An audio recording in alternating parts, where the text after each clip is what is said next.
meeting here at a perilous moment when great powers are acting badly, war seems closer than it has in decades, and any misstep in our foreign policy could be catastrophic.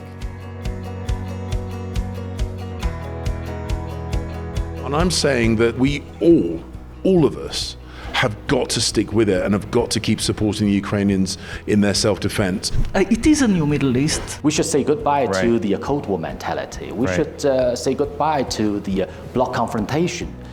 We should say goodbye to the zero-sum game. Iran is a global challenge. Our job is to provide Ukraine with the tools, capacities, support alongside allies and partners that it needs to be able to continue to be successful. This is a war between two systems, authoritarianism and democracy. A stable, peaceful Africa is good for the world.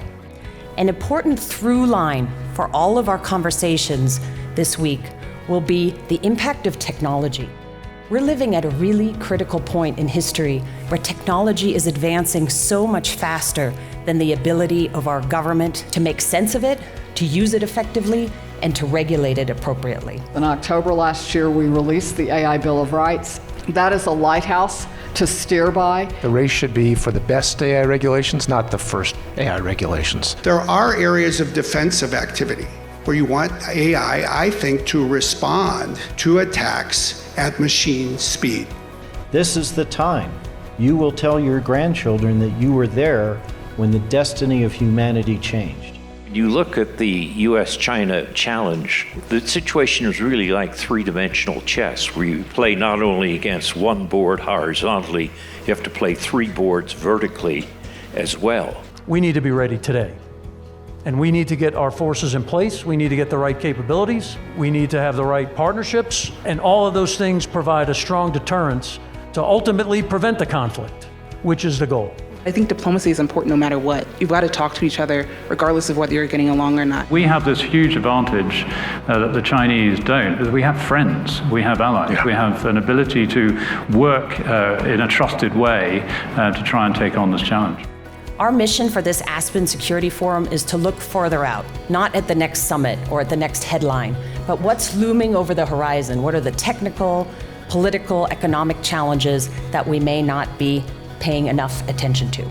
Our sense of urgency about climate, our sense of needing to do everything that we can today to develop these minerals at home to secure our national security. We need to be thinking about innovation, and we need to be thinking about science and math and literacy education in a much different way. This is very different than a forum would have been 10 years ago.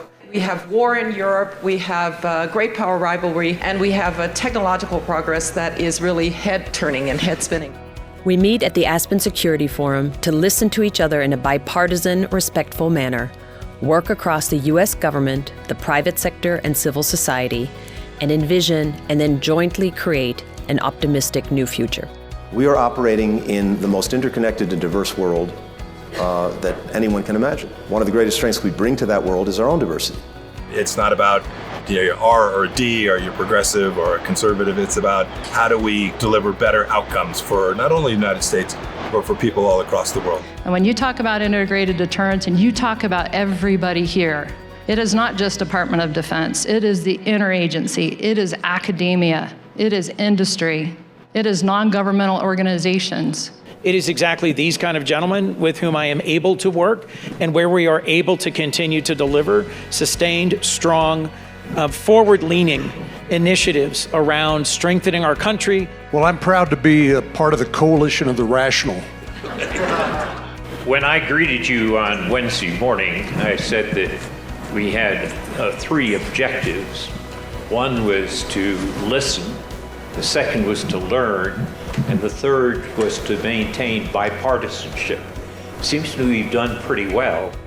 Okay, добрий день, пане президенте, ви мене бачите, я зараз з Фарідом. Good afternoon, Mr. President. I hope you can see me. I'm sure that the world with its unity is also on our side. That's why I'm sure that we will win.